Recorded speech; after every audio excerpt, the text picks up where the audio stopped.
नमस्कार, आप देख रहे हैं न्यूज 18 स्पेशल और आपके साथ मैं हूं विवेक। चाइनीज ऐप पर न्यूज 18 का सबसे बड़ा सर्वे हम आपको दिखाने जा रहे हैं और ये सर्वे क्या कहता है इसे जानने के लिए आप हमारे साथ बने रहिए। तो क्या प्रतिशत है, फीसदी क्या है, ये जानना बेहद जरूरी है चाइनीज ऐप्स के बारे में। तो चाइनीज ऐप्स पर न्यूज 18 का सबसे बड़ा सर्वे इस वक्त हम आपको दिखा रहे हैं। 89% भारतीय चाइनीज ऐप्स पर रोक के समर्थन में है। आगे इस बात को जानिए कि इस ऐप के बारे में और क्या सर्वे में बड़ा खुलासा हुआ है। चाइनीज ऐप पर न्यूज 18 आपको सबसे बड़ा सर्वे दिखा रहा है। 89% भारतीय चाइनीज ऐप पर रोक के समर्थन में है। 87% चाहते हैं कि बाकी चाइनीज ऐप्स पर भी बैन लग जाए। चाइनीज ऐप्स उपयोगकर्ता की जासूसी करते हैं, ऐसा मानना है लोगों का। चाइनीज ऐप पर न्यूज 18 का सबसे बड़ा सर्वे इस वक्त हम आपको दिखा रहे हैं। तो एक एक कर इन बातों को जरा गौर से देखिए कि 89% भारतीय चाइनीज ऐप के समर्थन में नहीं है। चाइनीज ऐप पर न्यूज 18 का सबसे बड़ा सर्वे आप देख पा रहे हैं।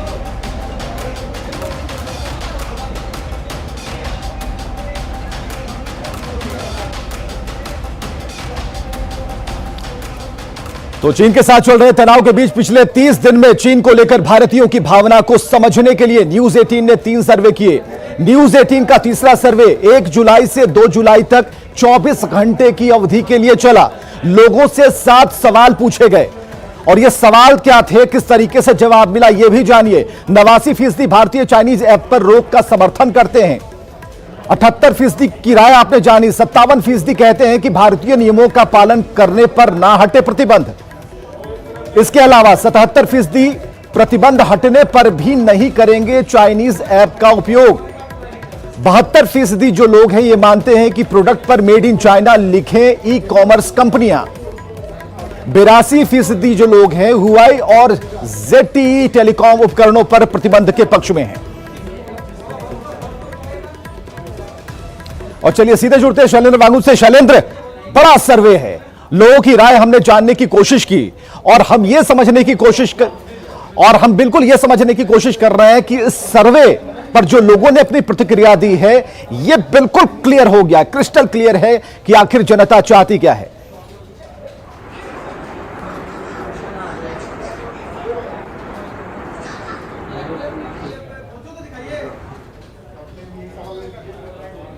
शैलेंद्र, आप हमें सुन पा रहे हैं? जी चलिए, हमारी आवाज नहीं पहुंच पा रही है लेकिन हाँ शैलेंद्र, एक ही सवाल है। इतना बड़ा सर्वे, ये जानने की कोशिश, लोगों के दिलों तक पहुंचने की कोशिश उन सवालों के साथ कि लोग चाइनीज ऐप के बारे में क्या सोचते हैं। तो इतना बड़ा सर्वे और जो हमने प्रतिशत देखा है वो साफ इशारा करता है कि चाइना, उसके प्रोडक्ट हमें पसंद नहीं है।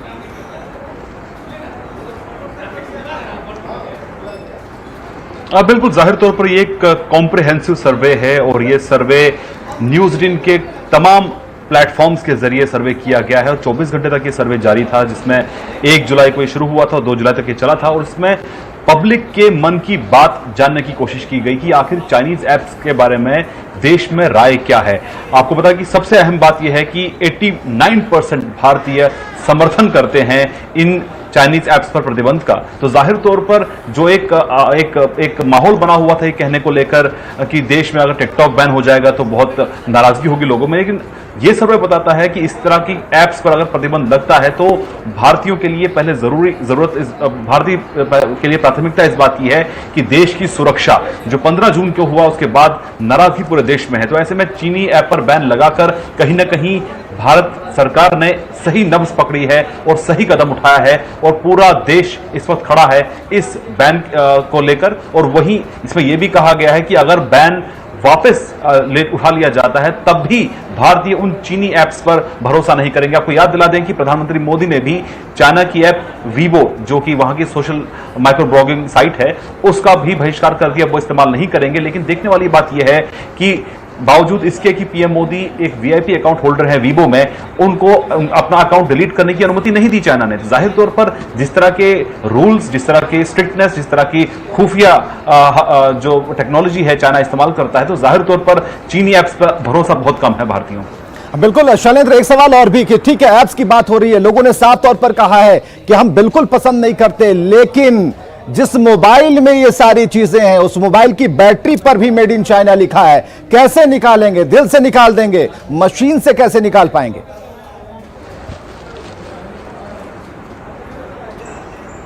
देखिए, बहुत कॉम्प्लेक्स चीज़ है ये। 1 या 2 साल का मसला नहीं है, ये सालों से चलता आ रहा है। और चीन के प्रोडक्ट्स ना सिर्फ भारत में हैं बल्कि अमेरिका में भी चाइना के जो प्रोडक्ट्स बहुत ज़्यादा दूर तक, अंदर तक फैले हुए हैं। आपको बता दें, अगर हम अब से कुछ साल पहले की बात करें तो वॉलमार्ट के न्यूज़ 18 ने एक वॉलमार्ट पर स्टोरी की थी आज से कुछ साल पहले, और वॉलमार्ट में ये पाया गया कि वहां पर 80 से 85% जो प्रोडक्ट्स हैं वो चाइनीज हैं। तो कुल मिलाकर चाइना न सिर्फ भारत में बल्कि दुनिया के तमाम देशों में उनका माल जाता है। लेकिन जाहिर तौर पर यह एक शुरुआत है। अगर भारत ने कदम उठाया है, इसकी सराहना अमेरिका ने भी की है। अमेरिका के विदेश मंत्री ने भी कल एक बयान जारी करके कहा है कि भारत ने जो कदम उठाया है वो उनकी संप्रभुता और रक्षा के लिए बहुत बेहतरीन कदम है। और अगर इस कदम को बाकी देश भी फॉलो करते हैं कि चाइना का बहिष्कार अगर किया जाए तो चाइना अपने आप अपने घुटनों पर आ जाएगा। तो जाहिर तौर पर शुरुआत बड़ी है, बड़ा झटका लगा है। कल भी ग्लोबल टाइम्स ने एक आर्टिकल के जरिए कहा कि टिकटॉक, जो कि बहुत फेमस एप्लीकेशन थी, ऐप थी भारत में, उसको बैन करने के बाद करीब $6 बिलियन का नुकसान उसकी पेरेंट कंपनी बाइट डांस को होगा। तो जाहिर तौर पर बहुत बड़ा झटका। ये सिर्फ एक ऐप की बात हो रही है, 58 ऐप्स और है जिनको बैन किया गया है। तो माना जा रहा है कि कुल मिला के आर्थिक मोर्चे पर यह बहुत बड़ा झटका है चीन के लिए। लेकिन अगर हम बात कर रहे हैं मोबाइल की बैटरीज की, चलिए, बिल्कुल गहरी चोट है, धीमे ही सही लेकिन गहरी चोट है। शैलेंद्र, आप हमारे साथ बने रहिए, जरा इसके बारे में बात करते हैं, सर्वे के बारे में कि 89% जो भारतीय हैं चाइनीज ऐप्स पर रोक का समर्थन करते हैं। ये हम लोगों की राय आपको बता रहे हैं, सबसे बड़ा सर्वे बता रहे हैं। 87% जो लोग हैं वो चाहते हैं कि चाइनीज ऐप्स को भी बैन कर दिया जाए। 78% का यह मानना है कि चाइनीज ऐप्स उपयोगकर्ता की जासूसी करते हैं। और इसके अलावा 57 जो फीसदी है वो कहते हैं कि भारतीय नियमों का पालन करने पर प्रतिबंध नहीं हटना चाहिए।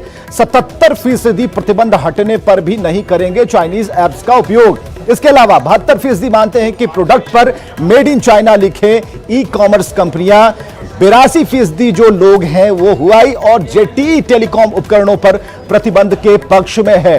तो कई सवाल हैं शैलेंद्र, कई सवाल हैं और कई सवाल आपने पूछे। सर्वे के माध्यम से न्यूज़ 18 ने लोगों के मन को टटोलने की कोशिश की, लेकिन उत्तर एक ही है कि शुरुआत धीमी है लेकिन बैन तो पक्का होना चाहिए।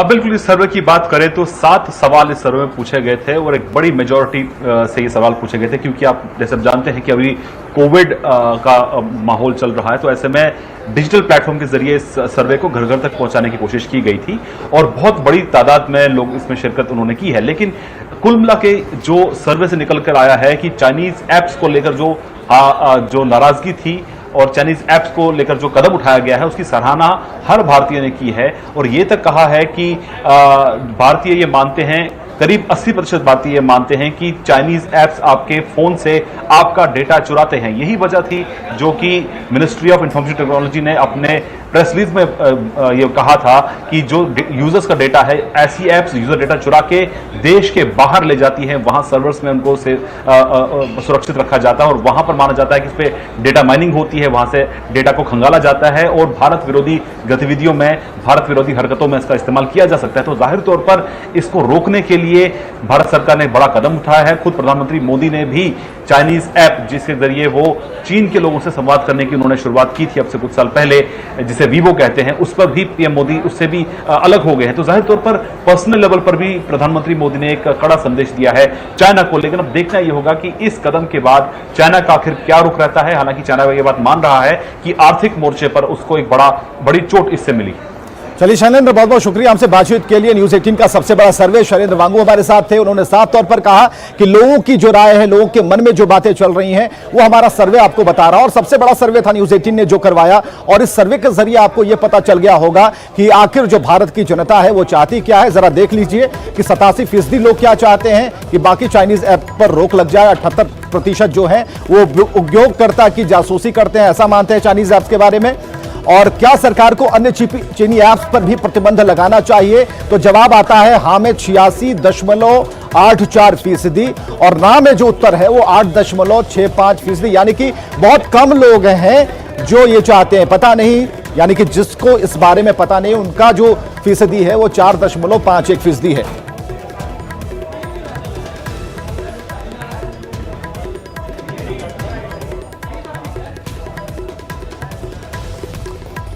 चलिए, क्या आप मानते हैं कि चाइनीज ऐप्स उपयोगकर्ताओं का डेटा चुराते हैं? हाँ में उत्तर आता है 77% लोग, 77.5% लोग मानते हैं कि उपयोगकर्ताओं का डेटा चुराया जाता है। ना में उत्तर दिया जिन्होंने, उनका फीसदी बेहद कम है, 8.51% है, और 13.89% जो है उन्हें पता नहीं इस मामले के बारे में।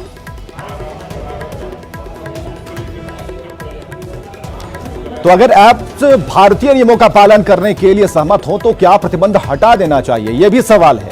तो सवाल पूछे गए, जवाब हां में दिया 31.42% लोगों ने, ना में उत्तर है 57% से अधिक लोग, और जिन्हें इस पूरे मामले के बारे में पता नहीं है उनकी जो तादाद है वो 11.41% है।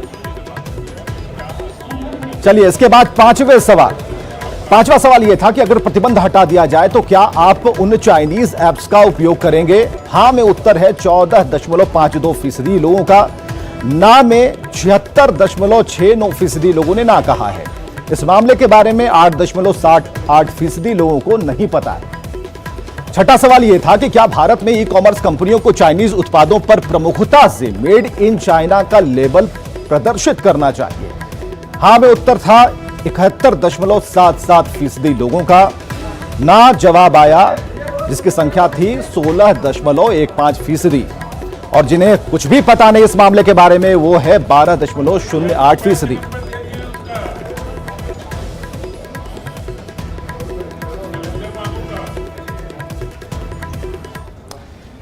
चलिए, इस खबर से आगे बढ़ते हैं। बिहार में आकाशीय बिजली का कहर मचा है, 22 लोगों की मौत हो गई है। समस्तीपुर जिले में ठनका गिरने से 8 लोगों की मौत हो गई।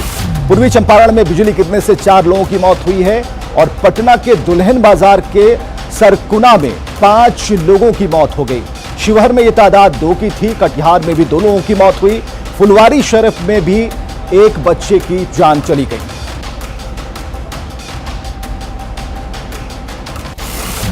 तो ठनका गिरने से एक बड़ी तबाही मची है, और जो अभी तक के आंकड़े हैं वो डरा रहे हैं। वो इसलिए कि लोगों की मौत हो रही है, 22 लोगों की जान चली गई बिजली गिरने से। और इधर मौसम विभाग ने बिहार में अगले 48 घंटे के लिए वज्रपात के साथ बारिश का अलर्ट जारी कर दिया है। बाकी शहरों की तरह पटना में भी मौसम का मिजाज बदल गया है। दिन में ही शाम का नजारा दिख रहा है। सड़कों पर लोग गाड़ियों की लाइट्स जलाकर चल रहे हैं। पटना में मौसम का हाल बता रहे हैं हमारे सहयोगी रजनीश। बिहार में मानसून का असर लगातार देखने को मिल रहा है, तो राजधानी पटना में भी मौसम का मिजाज बदल गया है, और देख सकते हैं कि दिन में ही शाम सा नज़ारा है और आसमान में काले बादल छाए हुए हैं। जो भी गाड़ियां सड़क से गुजर रही है, दिन में ही लाइट जलाकर वाहन चलाना पड़ रहा है। तो निश्चित रूप से मौसम विभाग ने भी अभी पूरे बिहार के लिए अगले 48 घंटे के लिए अलर्ट जारी कर दिया है, जिसमें संभावना जताई गई है कि वज्रपात और बारिश हो सकती है। साथ ही भागलपुर, पूर्णिया, कटिहार, मधेपुरा, मुंगेर, सहरसा, समस्तीपुर, मुजफ्फरपुर समेत कुल 13 जिलों के लिए शाम 7 बजे तक के लिए बारिश और वज्रपात को लेकर अलर्ट जारी किया गया है। आपदा विभाग ने भी लोगों से अपील की है कि वज्रपात को लेकर आप सावधानी बरतिए, क्योंकि खतरनाक वज्रपात की वजह से कई लोगों की जानें भी चली जाती है। ऐसे में देख सकते हैं कि जो मानसून है उसका असर दिख रहा है। साथ ही वज्रपात को लेकर भी आपदा और मौसम विभाग ने लोगों से सावधानी बरतने की अपील की है। कैमरामैन मनीष जुनिया के साथ रजनीश कुमार, न्यूज़ 18 पटना। तो लगातार आसमानी बिजली का कहर टूट रहा है, और ऐसे में यह समझना ज्यादा जरूरी है कि वज्रपात से बचने के लिए आपको क्या करना चाहिए। तो यह भी समझिए कि ठनका से बचने के लिए पक्के मकान की आप शरण ले सकते हैं, जिससे थोड़ी राहत मिलेगी आपको। टेलीफोन, बिजली के पोल, टीवी टावर से आप दूरी बना लें। इसके अलावा जब ठनका गिरने का अनुभव हो, आंधी बारिश हो तो घर से बाहर ना निकलिए। अगर आप घर में हैं तो बिजली के जो उपकरण हैं उसे बंद कर दें, स्विच ऑफ कर दें। और एक बात और, मेटल के सामान के इस्तेमाल से बचें, यानी कि धातु के सामानों के उपयोग से आप बचिए। और चलिए सियासत से जुड़ी आज की सबसे बड़ी खबर, आरजेडी में शामिल हुई ऐश्वर्या राय की बहन, सही सुन रहे हैं आप, डॉक्टर करिश्मा राय आरजेडी में शामिल हो गई हैं। चंद्रिका राय की भतीजी है डॉक्टर करिश्मा राय और तेजस्वी ने पार्टी की सदस्यता उन्हें दिला दी है। तो यह बड़ी खबर है, राजनीतिक गलियारे से डॉक्टर करिश्मा राय आरजेडी में शामिल हुई हैं। तेजस्वी यादव ने उन्हें सदस्यता दिलाई और इनके बारे में जानिए कि ये चंद्रिका राय की भतीजी हैं डॉक्टर करिश्मा। तो करिश्मा राय की आरजेडी में एंट्री से परिवार में खलबली मच गई। तेज प्रताप ने करिश्मा राय की एंट्री पर नाराजगी जता दी। तेजस्वी के फैसले पर तेज प्रताप यादव ने सवाल खड़े कर दिए। उन्होंने कहा कि मुझसे कोई राय नहीं ली गई और करिश्मा को लेकर इतनी जल्दबाजी क्यों थी, पार्टी को यह भी बताना चाहिए। 4 जुलाई को तलाक मामले पर सुनवाई होगी और इस बीच उस परिवार के सदस्य को ज्वाइन कराना सही नहीं है। तेज प्रताप ने अपनी बातें स्पष्ट की हैं। तो आरजेडी ज्वाइन करने और तेज प्रताप की नाराजगी समेत कई मुद्दों पर करिश्मा राय ने क्या कुछ सफाई दी है, देखते हैं संजय कुमार के साथ उनकी एक खास बातचीत। विधानचंद्र राय की पुत्री करिश्मा राय आज राजद में शामिल हो गई हैं। आखिरकार राजद को उन्होंने क्यों एक्सेप्ट किया, हम उन्हीं से बात करते हैं। करिश्मा राय जी, राजद ही क्यों? जी, इसका बहुत ही स्पष्ट कारण है। मेरे दादाजी स्वर्गीय दारोगा प्रसाद राय जी, जो बिहार के भूतपूर्व मुख्यमंत्री रह चुके हैं, मेरी दादी स्वर्गीय श्रीमती पार्वती देवी जी, जो विधायिका रह चुकी हैं परसा विधानसभा क्षेत्र से। मैंने बचपन से अपने दादाजी को गरीबों के लिए, वंचितों के लिए, शोषितों के लिए, समाज के अंतिम पायदान पर जो खड़ा व्यक्ति है, इन सब के उत्थान के लिए सदैव संकल्पित देखा है। मेरे दादाजी, जब मैं छोटी थी और दादी माँ भी, तो वो हमेशा कहते थे कि राजनीति में सकारात्मक रूप से हम सबको एंट्री लेनी चाहिए। An inclusive progressive society, if we are capable, why not contribute towards society. किस तरह का रोल अदा कीजिएगा, किस तरह का रोल अदा कीजिएगा? देखिए, मैं राजद की बिल्कुल निडर सिपाही की तरह यहाँ पे मैं सकारात्मक रूप से सोच के साथ आई हूँ। पार्टी जो भी रोल, जो भी किरदार, जिस रूप में जहाँ भेजेगी, मैं गरीबों के, वंचितों, शोषितों के उत्थान के लिए मैं वो सारे कार्य करूँगी। देखिए, ये काल्पनिक बात है, मैं इस पे कुछ नहीं कहना चाहूंगी। मैं फिर कहूंगी विनती के साथ कि पार्टी जो भी कहेगी, जिस किरदार के रूप में, जहां भी, मैं पार्टी की निडर सिपाही बनकर हर तरह से लड़ने के लिए तैयार हूं। व्यक्तिगत संभालने की आम धारणा है कि आपको इसलिए लग गया कि आप ऐश्वर्या राय की विकल्प बन सके। देखिए, अगर आप बात करें आम धारणाओं की या फिर कॉमनैलिटी की बात करते हैं, तो जीसस क्राइस्ट को भी सूली पे चढ़ाया गया, भगवान शंकर को भी अपमानित किया, किसके द्वारा? पार्वती माता के पिताजी द्वारा। ऐसे सब कितने लोग हैं जिनको हाशिए पे चढ़ाया गया। इसका सच्चाई से कोई लेना देना नहीं है, ये सारी काल्पनिक बातें हैं। मैं इस पे कुछ नहीं कहना चाहूंगी क्योंकि इसका कोई यथार्थ नहीं। एक आखिरी सवाल, तेज प्रताप यादव खुश नहीं है आपके राजद में आने से? जी, मैं फिर कहूंगी ये सब काल्पनिक बातें हैं, मनगढ़ंत बातें हैं। मुझे बिल्कुल ऐसा नहीं लगता और कृपया ये सब निजी बातें पूछने का वक्त नहीं है। आप सब मेरा सपोर्ट करें क्योंकि मैं कंट्रीब्यूट करने आई हूँ सोसाइटी के टूवर्ड्स। करिश्मा राय ने 2 शब्दों में कह दिया है कि राजद को विकल्प के तौर पर चुनने के कई कारण थे और उन्होंने राजद को इसलिए एक्सेप्ट किया कि चूंकि बचपन से ही वो दलितों और शोषितों के बारे में कुछ करना चाहती थी और आज वक्त आ गया है जब राजद के माध्यम से वो समाज को कुछ दे सकें। कैमरा पर्सन मनोज के साथ संजय कुमार, न्यूज़ 18 पटना। और आरजेडी के पूर्व उपाध्यक्ष विजेंद्र यादव 7 जुलाई को जेडीयू में शामिल होंगे। विजेंद्र यादव ने जेडीयू अध्यक्ष नीतीश कुमार से मुलाकात के बाद फैसला लिया है। विजेंद्र यादव का दावा है कि उनके आने से शाहाबाद के हजारों आरजेडी कार्यकर्ता जेडीयू में शामिल होंगे। आपको यह बताएं कि विजेंद्र यादव तेजस्वी के करीबी विधायक अरुण यादव के भाई हैं और दुष्कर्म के आरोपी अरुण यादव फिलहाल फरार हैं। के कचकारता कोई रह ही नहीं जाएगा। मुसलमानों में भी भारी रिजेंटमेंट है, यादवों में भी रिजेंटमेंट है, और जो अति पिछड़ा जो सामाजिक न्याय का जो था, हवा बना करके पार्टी बनाया गया था, वो उसमें काफी टूट होगा। चलिए एक छोटे से अंतराल के लिए रुकते हैं, खबरें लगातार जारी हैं। क्या आपने कभी बिना मिट्टी के पौधों को देखा है? अगर नहीं देखा है तो आज हम यही आपको दिखाने जा रहे हैं, बिना मिट्टी के पौधों का पूरा बागीचा, वो भी गमलों में नहीं बल्कि एक ऐसे बेकार चीजों में जिसे हम कचरा समझकर फेंकते हैं।